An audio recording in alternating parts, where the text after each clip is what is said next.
La musique est une façon de se battre contre la vie. Alors non, je voulais dire que la musique naît de la misère, parce que c'est de souffrance. Le bonheur n'apporte jamais une belle mélodie. Quand on est heureux, on chante, oui. Mais c'est drôle que les grands musiciens, ils ont toujours eu de la tragédie dans leur vie. Si vous prenez tous les exemples, presque tous, Mozart, Beethoven, Verdi même, je ne sais pas, des grandes tragédies, et de misère, ils sont morts, pauvres. Et alors, on dirait que la musique, comme toute grande œuvre, même littéraire, c'est né de la souffrance, ou de la pauvreté, ou de la souffrance physique. Vous comprenez?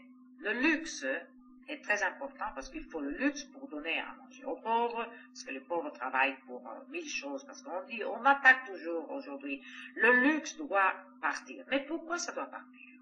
Le luxe fait travailler les 1000 ouvriers, pas de l'usine seulement, mais les robes de la femme, les petits midinettes qui travaillent ça, et mais les 1000 métiers qui disparaissent.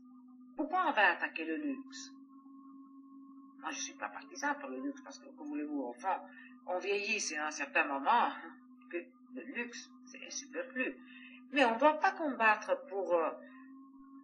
on attaque une chose que doit exister pour donner à vivre à beaucoup du monde. Une toilette, disons, quand je chantais à la Scala, ça faisait travailler des millions de gens. C'est là disons, la robe. Eh bien, le bijoutier, eh bien, le dessus de la robe, la lingerie, le bouton, la fermeture éclair, les 1000 choses, c'est du travail. C'est du travail. Et la fourrure, je ne sais pas quoi, ça c'est du travail pour le pauvre, quand même. Et puis pensez-vous que le pauvre un jour va pensez-vous, je vais mettre sur mon dos la fourrure un jour. Tout ça, on ne peut pas la lutter, c'est comme ça la vie. Elle est comme ça. Et moi, je vois dans la rue maintenant, je vois que des hippies, des blue jeans et tout ça. Alors franchement, qu'est-ce que ça c'est bien pour notre travail, oui. Notre brave homme là est en blue jean. Moi aussi, quand je vais sur la mer, je me mets en blue jean. Mais chaque chose a sa place. Je ne veux pas voir une femme sortir ici dans la rue, elle avoir un maillot de bain en plein Paris. Alors ça, chaque chose a sa propre place, je trouve. Bon, maintenant je vais vous répondre tout de suite. Quel ténor je veux trouver? Il y en a plusieurs. Non, je vous réponds, j'ai carte blanche, merci. Mais le ténor, il y a beaucoup de braves ténors, merveilleux même. Mais on ne va jamais trouver ce qu'il y avait il y a 20 ans. Ce que nous avons fait en Mexique, entre Calas jeune, on faisait Rigoletto dans une saison. Et il y avait un couple. Moi et Di Stefano, disons, non, parce que ça c'était le 1050, les fameux 50%.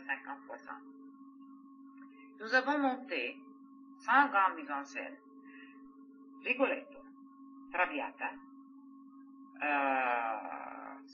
Puritani et Tosca. Il y en avait encore un autre. Je me rappelais. En tout cas, seulement dans une saison de 2 mois. Aujourd'hui, j'ai des collègues, mais disons que je suis en pleine forme et je veux faire une traviata. Je dois choisir entre mes collègues, d'abord, qui est le chef d'orchestre qui aujourd'hui puisse me faire une belle traviata. Pas un. Chef d'orchestre. Touchons tout de suite ce sujet. Une traviata qui puisse passer à la Scala, par exemple, on ne peut pas la faire. Même Karajan, je respecte, j'ai travaillé avec lui, il est tombé dans la traviata à la Scala il y a pas mal d'années. On ne peut pas. Alors déjà, c'est répondu, j'ai pas carte blanche, mais je ne peux pas faire. Et je laisse à part si je suis en forme ou pas. Ça, vous m'avez donné carte blanche.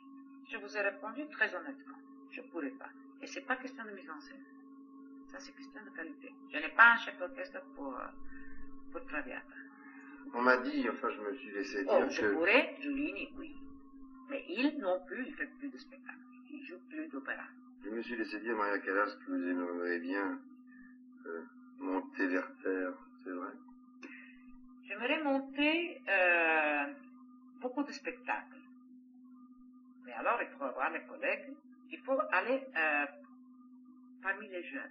Il faut chercher parmi les jeunes. Parce qu'aujourd'hui, comme spectacle, je n'aurai pas beaucoup de choix. Et vous n'avez pas justement envie de faire ça? Mais il faut C'est me bon, proposer, bah, il faut me proposer, je rechanterai. mais on ne me propose pas. Comment?